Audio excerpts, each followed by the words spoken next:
और हम लोग आते हैं नेक्स्ट क्वेश्चन पर। दूसरा क्वेश्चन को मैं समझा देता हूं, थोड़ा ट्रिकी क्वेश्चन है ये। क्वेश्चन टफ नहीं है, लेकिन अगर अप्रोच गलत तरीके से किया गया तो ये क्वेश्चन नहीं बनेगा। क्वेश्चन का सॉल्यूशन बिल्कुल छोटा है, लेकिन मैं फिर रिपीट कर रहा हूं, अप्रोच सही नहीं हुआ, अप्रोच गलत तरीके से लेंगे तो क्वेश्चन नहीं बनने वाला है। तो इसलिए पहले क्वेश्चन को समझिए, समझने के बाद वीडियो को पॉज कर कर इस क्वेश्चन को खुद से बनाने का कोशिश कीजिए कि खुद से कैसे बनाएंगे। हाँ, उसके बाद बना या नहीं बना तब सॉल्यूशन देखिएगा। तो क्वेश्चन को समझिए। For a hypothetical elementary reaction, तो यहाँ पर ध्यान देना है, यहाँ पर ये क्वेश्चन में नहीं बोला है कि फर्स्ट ऑर्डर का है, जीरो ऑर्डर का है या सेकंड ऑर्डर का, बोल रहा है एलिमेंट्री रिएक्शन। तो याद कीजिए, मैं ऐसा लिख देता हूं, दो एलिमेंट्री रिएक्शन ए से 2b और ए से 2c।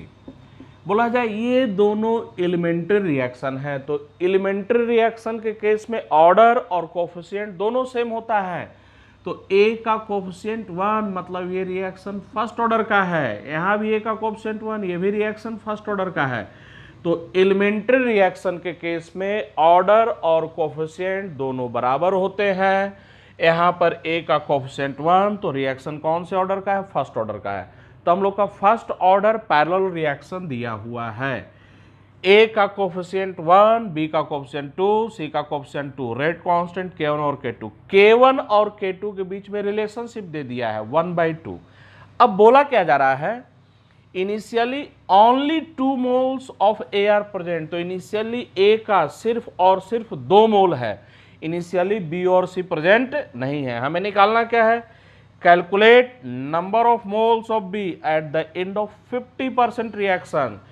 जब ए का 50%, मतलब 2 मोल में से 1 मोल जब ए का रिएक्ट कर जाएगा, तब बी का नंबर ऑफ मोल कितना होगा हमें निकालना है। तो फिर से रिपीट करते हैं, ए का जब आधा रिएक्ट कर जाएगा, 50% रिएक्ट कर जाएगा, तब बी के नंबर ऑफ मोल्स को क्या करना है, कैलकुलेट करना है। तो आप लोग वीडियो को पॉज कर कर क्वेश्चन को खुद से बनाने का कोशिश कीजिए, देखिए बनता है या नहीं बनता है। चलिए हम लोग आते हैं सॉल्यूशन पर। रिएक्शन को 2 पार्ट में हम लोग तोड़ देते हैं। पहला पार्ट है ए से 2b, दूसरा पार्ट हम लोग का क्या है, ए से 2c।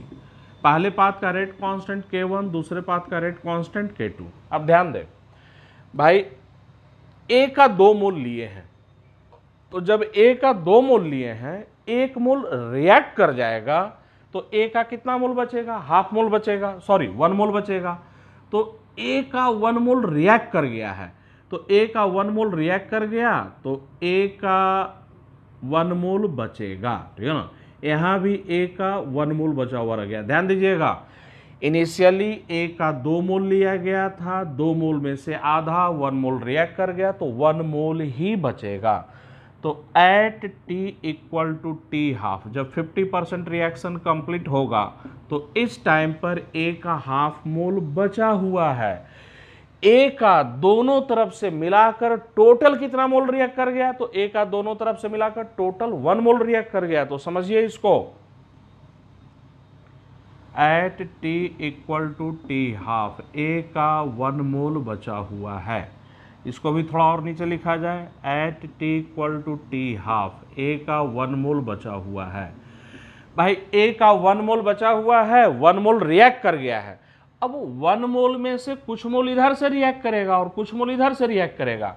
मान लिए कि बोला जाए कि यहाँ से जो रिएक्ट किया ये x मोल रिएक्ट किया, और तो यहाँ से कितना रिएक्ट कर जाएगा, तो 1 माइनस एक्स मोल रिएक्ट कर जाएगा। 1 माइनस एक्स मोल, जरा ऐड कीजिए भाई, ए का यहाँ से x मोल रिएक्ट किया, यहाँ से 1 माइनस एक्स मोल रिएक्ट किया, तो दोनों जगह से मिलाकर ए का कितना मोल रिएक्ट कर गया, दोनों जगह से मिलाकर ए का कितना मोल रिएक्ट कर गया, 1 मोल रिएक्ट कर गया।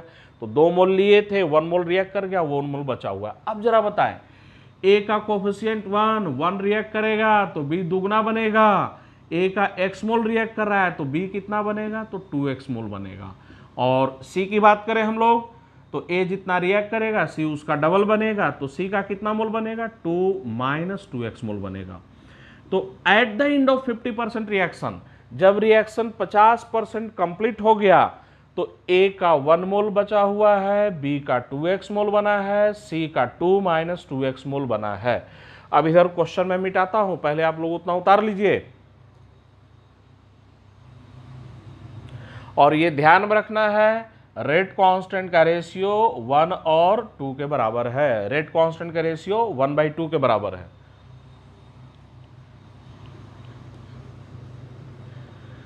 तो जब रिएक्शन 50% कंप्लीट हो गया, जब रिएक्शन 50% कंप्लीट हो गया तो A तो आधा रिएक्ट कर गया, A का 1 मोल बचा हुआ है, B का कितना मोल है, तो B का हम लोग का 2x मोल है, और C का कितना मोल है, तो C का 2 माइनस 2x मोल है।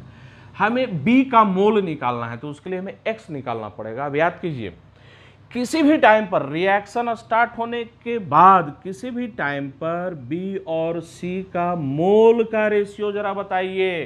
तो B के कोएफिशिएंट को B के रेट कांस्टेंट, C के कोएफिशिएंट को C के रेट कांस्टेंट से मल्टीप्लाई करेंगे। तो ऊपर में न्यूमरेटर में B है तो B का coefficient 2, rate constant K1 divided by denominator में C का कोएफिशिएंट 2, रेट कांस्टेंट K2।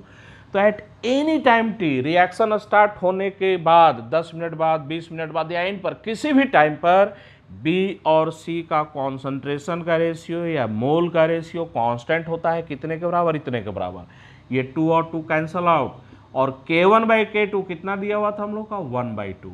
हम लोग यहाँ पर आते हैं, B और C का मोल का रेशियो जरा यहाँ से निकालिए। B और C का मोल का रेशियो बोलिए कितना आएगा? B और C का मोल का रेशियो लेंगे, 2 कैंसल आउट, कितना आ जाएगा हम लोग का? x divided by 1 minus x equal to 1/2। इसको सोल्व किया जाए तो 2x equal to 1 minus x, तो यहाँ से हम लोग का कितना आ जाएगा? तो x इक्वल टू 1/3। तो देयरफॉर B का नंबर ऑफ मोल्स कितना था हम लोग का? B का नंबर ऑफ मोल्स था 2x, तो 2x इक्वल टू कितना? तो 2/3 मोल। तो eight the end of 50% reaction, जब रिएक्शन 50% कंप्लीट हो जाएगा तो B का नंबर ऑफ मोल कितना होगा? 2/3 मोल होगा। चलिए उतारिए।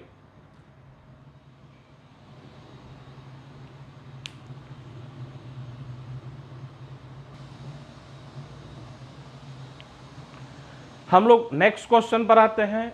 अभी इसके पहले हम लोग क्वेश्चन जिस तरीके से किए थे बिल्कुल उसी तरीके से क्वेश्चन बनेगा। तो इस क्वेश्चन को आप लोग भी खुद से कर सकते हैं। थोड़ा मोल कॉन्सेप्ट यूज कीजिए, थोड़ा केमिकल काइनेटिक्स यूज करें, दोनों के कॉम्बिनेशन से ये क्वेश्चन बड़ा आराम से बनेगा। बोला क्या जा रहा है, ये रिएक्शन फर्स्ट ऑर्डर का पैरेलल रिएक्शन दे दिया है। A से 2B, A से C, रिएक्शन गैसियस फेज में हो रहा है। पहले वाले पाथ का रेट कांस्टेंट K1, दूसरे पाथ का रेट कांस्टेंट K2। अब आगे क्या लिखा? If initial pressure of A is 1 atm, तो A का इनिशियल प्रेशर 1 atm है। Then calculate the relation between K1 and K2। K1 और K2 के बीच में हमें रिलेशन कैलकुलेट करना है। If after a long time total pressure is 1.5 atm, तो जब रिएक्शन कंप्लीट हो जाता है after a long time total pressure 1.5 atm है, तो हमें K1 और K2 के बीच में क्या पता करना है? रिलेशनशिप। आप लोग वीडियो को पॉज कीजिए और इस क्वेश्चन को दोबारा अपने से बनाइए, उसके बाद सॉल्यूशन को देखिए। चलिए हम लोग क्वेश्चन पर आते हैं। हम लोग का रिएक्शन यही है, A गैस से हम लोग का 2B गैस, फिर A गैस से हम लोग का C गैस, A गैस से C गैस, यही हम लोग का रिएक्शन है। ये रिएक्शन है हम लोग का, ये रेट कांस्टेंट K1, ये रेट कांस्टेंट K2। अब बोला क्या जा रहा है कि A का इनिशियल प्रेशर 1 atm है, A का इनिशियल प्रेशर 1 atm है, and after a long time जब रिएक्शन कंप्लीट हो गया, मतलब A पूरा का पूरा रिएक्ट कर गया, तब टोटल प्रेशर हम लोग का कितना है? तो टोटल प्रेशर हम लोग का 1.5 atm है। तो ये बताइए, जब A पूरा रिएक्ट कर जाएगा तो A का इनिशियल प्रेशर 1 atm है, पूरा रिएक्ट कर गया, तो इसका मतलब दोनों तरफ से मिलाकर 1 atm रिएक्ट करेगा। तो अगर बोले पहले वाले पाथ से A का P atm रिएक्ट कर रहा है, तो दूसरे पाथ से A का कितना रिएक्ट करेगा? 1 - P रिएक्ट करेगा। अब इंड की बात करें तो ये खत्म हो गया, यहां भी इंड की बात करें खत्म हो गया भाई। दोनों जगह से मिलाकर ए का टोटल 1 एटीएम क्या कर गया है, रिएक्ट कर गया है, तो ए तो खत्म हो गया। अब बी के बारे में कमेंट किया जाए, ए का पी एटीएम रिएक्ट करेगा तो बी का कितना बनेगा, तो बी का हमारा 2p एटीएम बनेगा। और सी पर हम लोग बात करें ए से सी तो 1 माइनस पी रिएक्ट किया तो सी भी कितना बनेगा, 1 माइनस पी बनेगा। अब हम लोग टोटल प्रेशर की बात करें तो एंड पर टोटल प्रेशर किसका, बी का पार्शियल प्रेशर और सी का पार्शियल प्रेशर, इसका सम कीजिए। बी का पार्शियल प्रेशर 2p, सी का पार्शियल प्रेशर 1 माइनस पी, ये कितना आएगा हम लोग का, तो हम लोग का आ जाएगा 1 प्लस पी के बराबर। और टोटल प्रेशर क्वेश्चन में कितना दिया, 1.5 एटीएम। तो ये सोल्व कर कर हम लोग का आंसर क्या आ जाएगा, पी का आंसर आ जाएगा। पी बराबर कितना, तो 0.5। चलिए यहां तक आप लोग उतारिए, P इक्वल टू 0.5 आ रहा है, इधर मैं मिटा रहा हूं। हमें K1 और K2 के बीच में क्या पता करना है, रिलेशनशिप।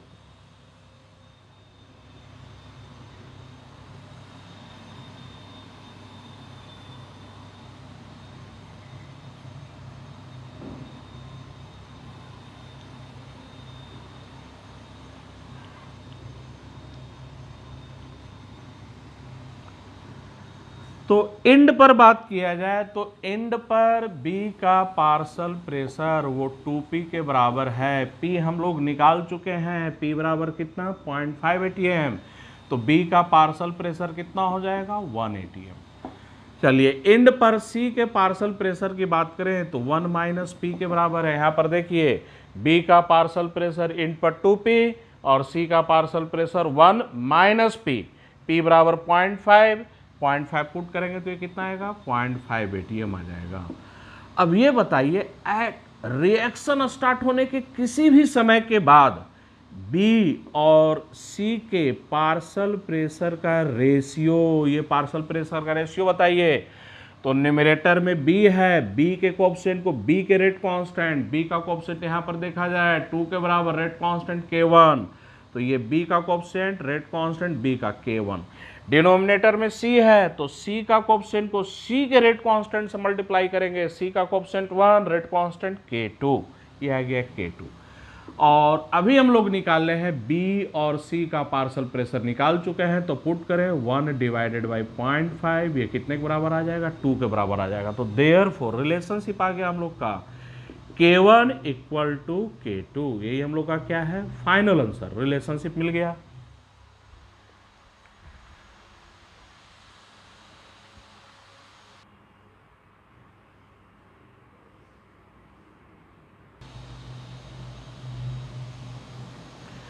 हम लोग नेक्स्ट क्वेश्चन पर आते हैं। सिंपल फॉर्मूला बेस्ड क्वेश्चन है ये क्वेश्चन को बड़ा ही आराम से खुद से जितने भी स्टूडेंट्स वीडियो को देख रहे हैं सारे स्टूडेंट्स बना सकते हैं, बस फॉर्मूला का यूज करना है।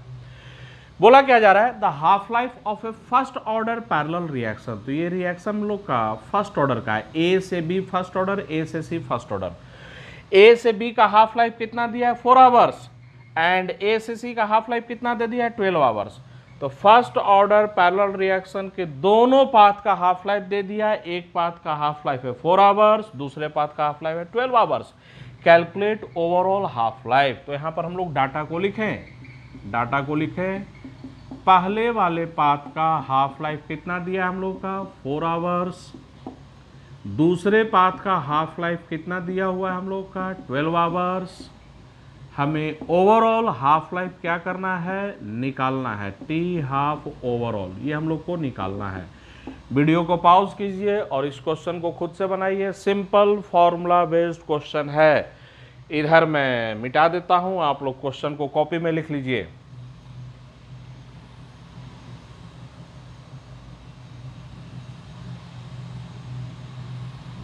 चलिए इसको मिटाया जाए।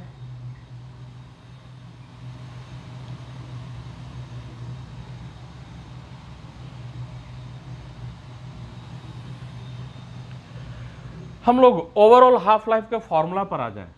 ओवरऑल हाफ लाइफ का फॉर्मूला जो हम लोग का था 1/T half overall, 1/T half overall equal to N1 divided by T half 1 plus N1 divided by T half 2, N1 divided by T half 2। इसी फॉर्मूला का यूज करें।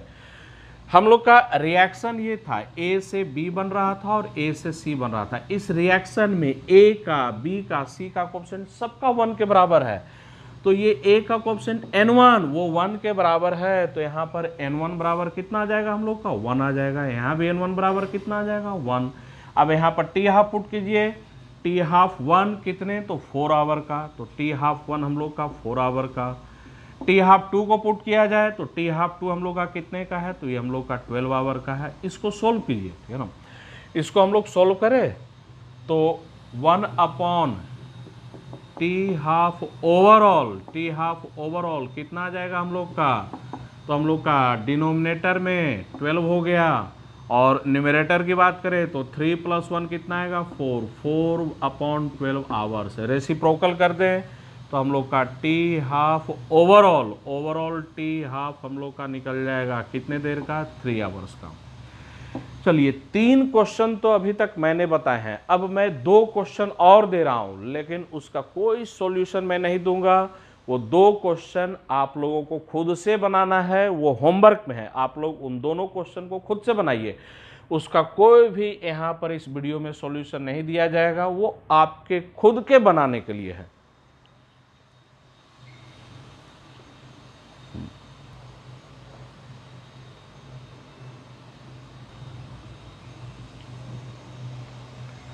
हाँ, तो ये क्वेश्चन आप लोगों को खुद से बनाना है। क्वेश्चन को समझ लीजिए। ये फर्स्ट ऑर्डर का रिएक्शन हम लोग का दिया हुआ है, x से y फर्स्ट ऑर्डर का, x से z फर्स्ट ऑर्डर का, सबका कोएफिशिएंट 1 के बराबर है। रेट कांस्टेंट K1 और K2। हमें निकालना क्या है, x का कॉन्सेंट्रेशन न्यूमरेटर में, डिनोमिनेटर में y और z के कॉन्सेंट्रेशन का सम, इसका रेशियो निकालना है एट एनी गिवन इंस्टेंट, किसी भी टाइम t पर x divided by Y plus Z के कॉन्सेंट्रेशन का रेशियो कितना होगा, तो हमें ये निकालना है। तो यहाँ पर मैं कोई हिंट नहीं दे रहा हूँ, इस क्वेश्चन का ये आंसर दिया हुआ है। फॉर्मूला बेस्ड क्वेश्चन है, आप लोग इस क्वेश्चन को खुद से कर सकते हैं। तो क्वेश्चन को उतारिए, मैं दूसरे क्वेश्चन को लिखता हूँ।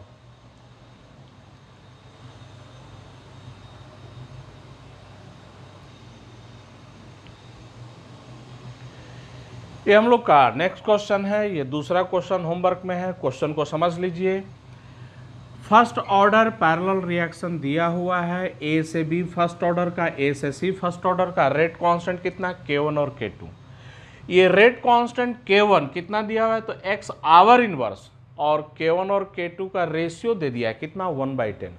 हमें निकालना क्या है, तो एट एनी टाइम t सी और रिएक्शन स्टार्ट होने के 1 आवर, 1 घंटे के बाद C और A का कॉन्सेंट्रेशन का रेशियो निकालना है। क्वेश्चन को पढ़िए। कैलकुलेट, ऊपर में न्यूमरेटर में कॉन्सेंट्रेशन C का, डिनोमिनेटर में कॉन्सेंट्रेशन A का, तो C और A के कॉन्सेंट्रेशन का रेशियो कैलकुलेट करना है। कब, तो after 1 our from the start of the reaction, reaction start होने के 1 आवर के बाद C और A का कॉन्सेंट्रेशन का रेशियो निकालना है।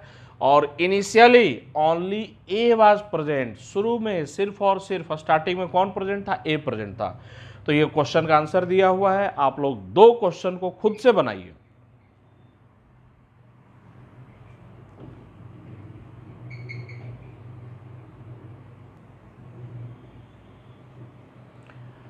अब हम लोग फर्स्ट ऑर्डर पैरेलल रिएक्शन के नेक्स्ट कॉन्सेप्ट पर आते हैं।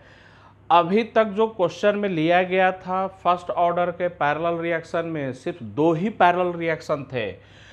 अगर हम लोग रेडियो एक्टिविटी में जाएं तो हो सकता है 3-3 पैरेलल रिएक्शन मिले, और वास्तविक अगर बोला जाए रियलिटी में, तो रियलिटी में 2 से ज़्यादा भी पैरेलल रिएक्शन मिलेंगे।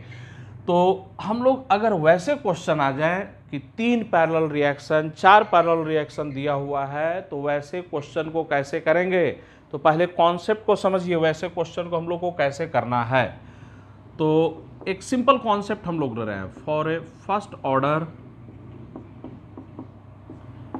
Parallel reaction, for a first order parallel reaction, बिल्कुल सिंपल अभी लिया जा रहा है कॉन्सेप्ट को समझने के लिए। बोला जा रहा है कि ए से हम लोग का बी बन रहा है, ए से हम लोग का सी बन रहा है,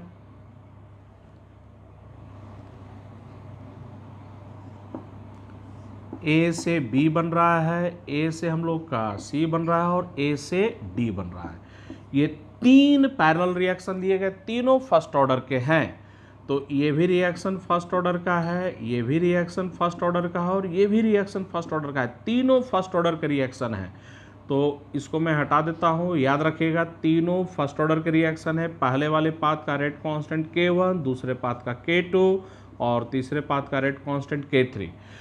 हमें ओवरऑल रेट कांस्टेंट पता करना है, ओवरऑल हाफ लाइफ पता करना है। Eight any time T A का कॉन्सेंट्रेशन कितना होगा, बी का कितना होगा, सी का कितना होगा, डी का कितना होगा, बी का परसेंटेज यील्ड, सी का परसेंटेज यील्ड, डी का परसेंटेज यील्ड कितना होगा, कैसे निकालेंगे। तो हमेशा ध्यान में रखिए, अगर दो का फॉर्मूला याद है, two first order parallel reaction, तो जैसे फॉर्मूला दो का था वैसे ही तीन का भी आएगा। चार पैरेलल रिएक्शन है तो भी वैसे ही फॉर्मूला लिखेंगे। फॉर्मूला लिखने का तरीका वही है, लेकिन हाँ पहले कॉन्सेप्ट को समझा जाए कि हम लोग कैसे यहाँ पर डिराइवेशन पार्ट करेंगे।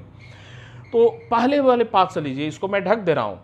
क्या ए का डिसअपीयरेंस का रेट लिख सकते हैं? तो भाई यहाँ पर एक चीज गौर कीजिए, जितने भी स्पेसीज है सबका कोफिशिएंट 1 के बराबर है। ए का भी कोफिशिएंट 1, बी का भी 1, सी का भी 1 और डी का भी कोफिशिएंट 1। तो रेट ऑफ रिएक्शन लिखा जाए पहले पाथ से। पहले पाथ से रेट ऑफ रिएक्शन कैसे लिखेंगे? तो ए का डिसअपीयरेंस का रेट, बी का फॉर्मेशन का रेट, कॉरस्पॉन्डिंग कोफिशिएंट से क्या कर देंगे, डिवाइड कर देंगे। तो मैं पहले पाथ की बात कर रहा हूं, तो पहले पाथ की बात कर रहा हूं तो minus d A upon D T, ये पहले पाथ का हो गया, ठीक है ना।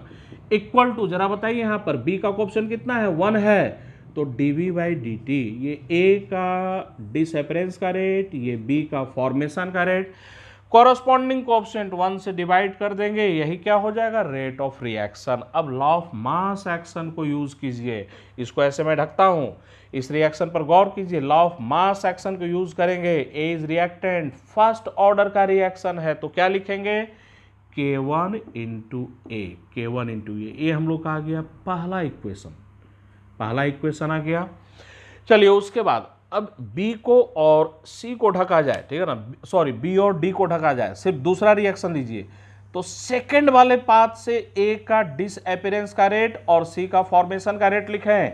कोफिशिएंट 1 से डिवाइड कर देंगे, वही क्या हो जाएगा, रेट ऑफ रिएक्शन। मैं फिर से बता रहा हूं, यहां देखिए ए से सी कोफिशिएंट 1 है, ए का डिसअपीयरेंस का रेट, सी का फॉर्मेशन का रेट लिखें।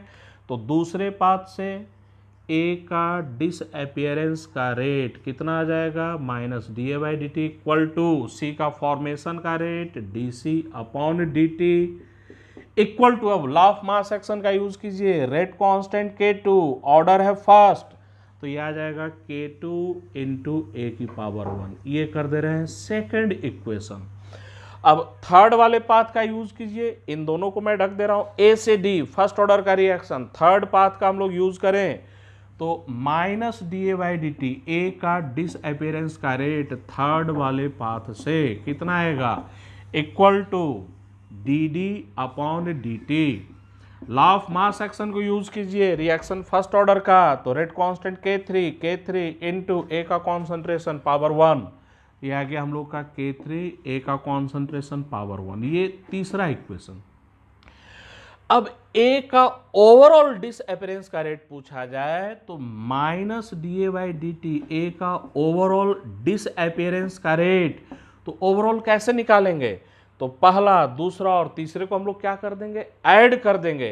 तो ए का ओवरऑल डिसअपीयरेंस का रेट ये पहला वाला है, ये दूसरा वाला और ये तीसरा वाला, इनको ऐड कीजिए तो इधर साइड राइट हैंड साइड वाले पर आ जाइए। तो ए का ओवरऑल डिसअपीयरेंस का रेट कितना आ जाएगा, K1A plus K2A plus K3A। ध्यान से समझिए, ये ए का डिसअपीयरेंस का रेट है पहले पाथ से, ये ए का डिसअपीयरेंस का रेट है दूसरे पाथ से और ये ए का डिसअपीयरेंस का रेट है तीसरे पाथ से।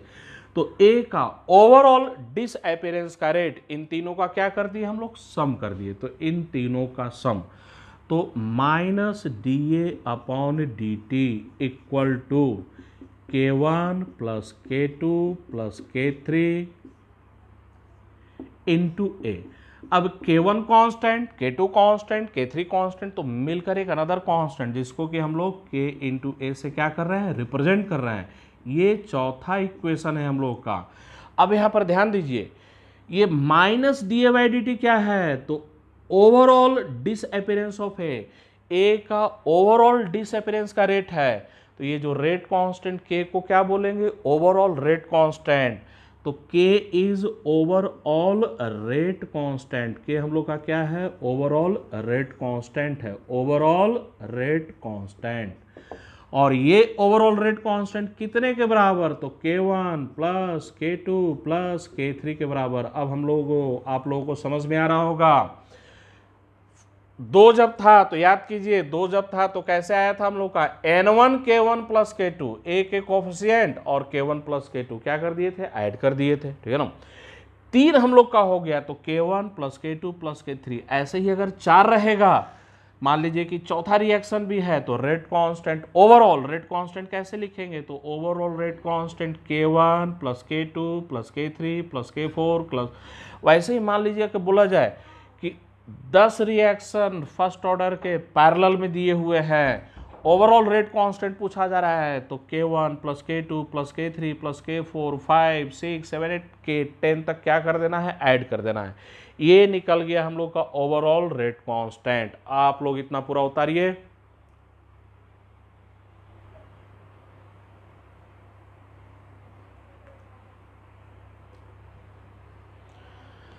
चलते हैं अब ए का कॉन्सेंट्रेशन, बी का कॉन्सेंट्रेशन, सी और डी का कॉन्सेंट्रेशन निकाला जाए। समझ जाइएगा कैसे निकालना है, फॉर्मूला हम लोग कैसे याद रखेंगे। तो इक्वेशन 4 का यूज करें, फ्रॉम इक्वेशन 4 का हम लोग यूज करें। आप लोग खुद से इंटीग्रेट कर सकते हैं, स्टेप मैं यहां पर बताते चल रहा हूं। ए को लेफ्ट में लेकर आ जाए, डी टी को राइट में शिफ्ट कर दें, खुद से करना है ये सब कॉपी में। इक्वेशन 4 का यूज कर रहे हैं और ये टॉपिक जेई एडवांस का है, तो जो भी बच्चे इंजीनियरिंग वाले हैं उनको तो कम से कम मिनिमम इतना कैलकुलस करने आना चाहिए। डी टी को राइट में शिफ्ट कर दीजिए, ए को लेफ्ट में लेकर आ जाइए, इंटीग्रेट कीजिए, लिमिट पुट कीजिए। तो हम लोग का इक्वेशन 4 का यूज करें तो कॉन्सेंट्रेशन ए का आएगा ए नॉट इंटू ई की पावर माइनस के टी। क्या कोई नया फॉर्मूला आ रहा है या सेम फॉर्मूला आ रहा है, बिल्कुल सेम फॉर्मूला। बस ध्यान में रखना ये के क्या है, तो ओवरऑल रेट कांस्टेंट। अब इक्वेशन फर्स्ट का यूज कर कर हम लोग बी का कॉन्सेंट्रेशन निकाल सकते हैं। तो इक्वेशन फर्स्ट का यूज कर रहे हैं, फ्रॉम इक्वेशन फर्स्ट यहां पर पुट कर देना है ए बराबर हम लोग पुट कर देंगे ए नॉट ई की पावर माइनस के टी। तो फ्रॉम इक्वेशन फर्स्ट का हम लोग यूज कर रहे हैं, फ्रॉम इक्वेशन फर्स्ट का यूज करें तो D B upon D T equal to कितना था हम लोग का, तो K1 इंटू ए बराबर पुट कर दीजिए ए नॉट ई की पावर माइनस के टी। अब इसे भी हम लोग इंटीग्रेट कर सकते हैं, dt को राइट साइड में शिफ्ट कर दीजिए, इंटीग्रेट कीजिए, लिमिट को पुट कीजिए। b का जो फाइनल आंसर आ रहा है वो फाइनल आंसर में देने जा रहा हूं। तो कैसे इंटीग्रेट करेंगे, dt को राइट में शिफ्ट करेंगे, लिमिट पुट करेंगे, दोनों साइड इंटीग्रेट करेंगे। तो b का concentration at any time t, ये K1 A not divided by K1 minus A की पावर माइनस के टी। क्या याद आ रहा है, फॉर्मूला बिल्कुल सेम निकल कर आ रहा है। वैसे ही थर्ड इक्वेशन का यूज कर कर हम लोग का जो थर्ड इक्वेशन है, सेकंड इक्वेशन का यूज कर कर सी का कॉन्सेंट्रेशन, थर्ड इक्वेशन का यूज कर कर डी का कॉन्सेंट्रेशन। तो ये है थर्ड इक्वेशन का यूज कर कर डी का कॉन्सेंट्रेशन, सेकेंड इक्वेशन का यूज कर कर सी का कॉन्सेंट्रेशन निकाल सकते हैं। तो अब मैं यहाँ पर डायरेक्ट आंसर दे रहा हूँ, आप लोग इसको इंटीग्रेट कीजिएगा, प्रोसेस आप लोग समझ रहे हैं। तो सी का कॉन्सेंट्रेशन हम लोग का K2 A not divided by K1 minus A की पावर माइनस के टी आ गया, डी के कॉन्सेंट्रेशन की बात करें तो K3 A0 divided by K1 minus e की पावर माइनस KT आ गया। अब समझिए फॉर्मूला हम लोग कैसे अब लिख देंगे, डायरेक्ट इक्वेशन को देखकर फॉर्मूला को कैसे लिखना है। तो ये रिएक्शन था हम लोग का A से B, A से C, A से D। अब जरा ध्यान दीजिए, ये रेट कांस्टेंट K1, ये K2 और ये क्या हम लोग का K3। अभी सिंप्लिसिटी के लिए कोएफिशिएंट कितना लिया गया है, 1 1 1 1 1 लिया गया है। ओवरऑल रेट कांस्टेंट कितना, तो K1 plus K2 plus K3 आ गया हम लोग का ओवरऑल रेट कांस्टेंट। ए का कॉन्सेंट्रेशन का फॉर्मूला तो पहले जैसा ही है। अब बी के कॉन्सेंट्रेशन के फॉर्मूला पर आइए, तो हम लोग क्या पढ़े थे, बी के कोएफिशिएंट को बी के रेट कांस्टेंट से मल्टीप्लाई करेंगे, तो बी का कोएफिशिएंट 1 बी के रेट कांस्टेंट से मल्टीप्लाई किए, और ये तो कॉमन था A0 by K 1 minus e की पावर माइनस KT। सी का कॉन्सेंट्रेशन, तो सी के कोएफिशिएंट को सी के रेट कांस्टेंट से मल्टीप्लाई करेंगे, सी का कोएफिशिएंट 1 रेट कांस्टेंट कितना K2, बाकी ये कॉमन है। अच्छा, अब यहां पर मैं ऐसे कर दूं, ये है N1, ये कर देता हूं मैं इधर कोएफिशिएंट चेंज करता हूं, ये मैं बोल देता हूं N2B, ये N3C और ये N4D। अब बताइए, अगर पूछा जाए ओवरऑल रेट कांस्टेंट, तो ओवरऑल रेट कांस्टेंट बता सकते हैं कितना, तो ओवरऑल रेट कांस्टेंट के बराबर कितना, तो N1 K1 plus K2 plus K3, ये निकल गया ओवरऑल रेट कांस्टेंट। पूछा जाए ए का कॉन्सेंट्रेशन कितना, तो ए का कॉन्सेंट्रेशन फिर से यही आएगा, लेकिन ये के क्या है, ओवरऑल रेट कांस्टेंट है। अब पूछा जाए बी का कॉन्सेंट्रेशन, तो ध्यान दीजिए बी के कोएफिशिएंट N2 को बी के रेट कांस्टेंट K1 से मल्टीप्लाई करेंगे, तो यहाँ पर आंसर क्या आ जाएगा, बी का कॉन्सेंट्रेशन, तो ये N2 K1 और बाकी तो ये कॉमन था हम लोगों का।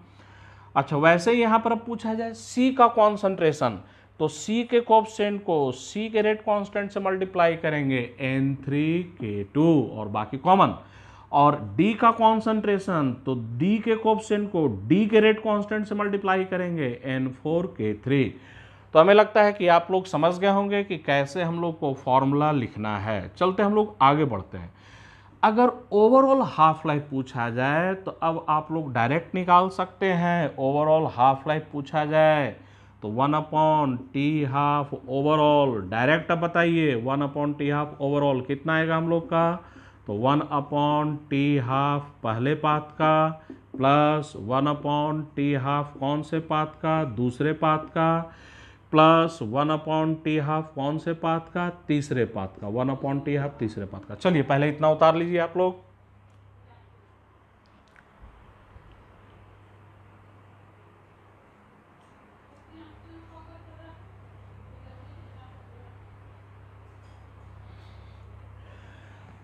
अब क्वेश्चन में आगे पूछा जाए बी का परसेंटेज इल्ड, सी का परसेंटेज इल्ड, ये सब क्वेश्चन में, और आईआईटी में ये सब क्वेश्चन पूछा गया है।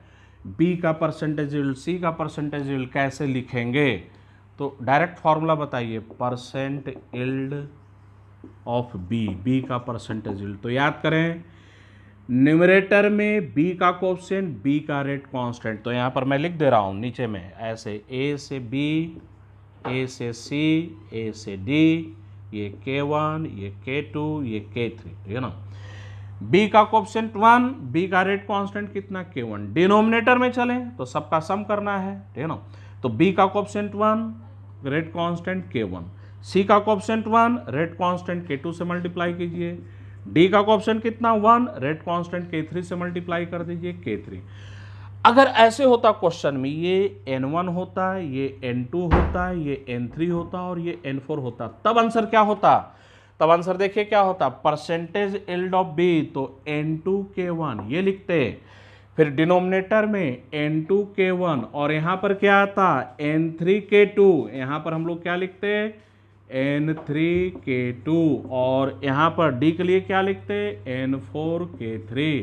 लेकिन अभी इस क्वेश्चन में हम लोग का N1, N2, N3 सब 1 के बराबर है, तो सब 1 के बराबर है, तो सब सिंपल कीजिए 1 के बराबर। यहाँ पर भी हम लोग आ जाएं, सिंपल करें इसे। अब बताइए बी का परसेंटेज इल्ड, तो बी का coefficient 1, rate constant K1। Denominator में चलें तो सबका कोएफिशिएंट तो बी सी डी का 1 1 है, तो डिनोमिनेटर में आ जाएगा K1 plus K2 plus K3, और परसेंटेज है तो इसको 100 से क्या कर देंगे हम लोग, मल्टीप्लाई कर देंगे। अब आगे खुद से बताइए परसेंटेज इल्ड ऑफ सी, सी का परसेंटेज इल्ड, तो सी का रेट कांस्टेंट K2, डिनोमिनेटर में हम लोग का K1 प्लस K2 प्लस क्या आ जाएगा K3 इंटू 100। डी का परसेंटेज इल्ड पूछा जाए, percent yield of D, D का परसेंटेज इल्ड, तो डी का रेट कांस्टेंट कितना है, K3 है, डिवाइडेड बाय डिनोमिनेटर में तो K1 plus K2 plus K3 into 100। चलिए इसको उतार लीजिए आप लोग।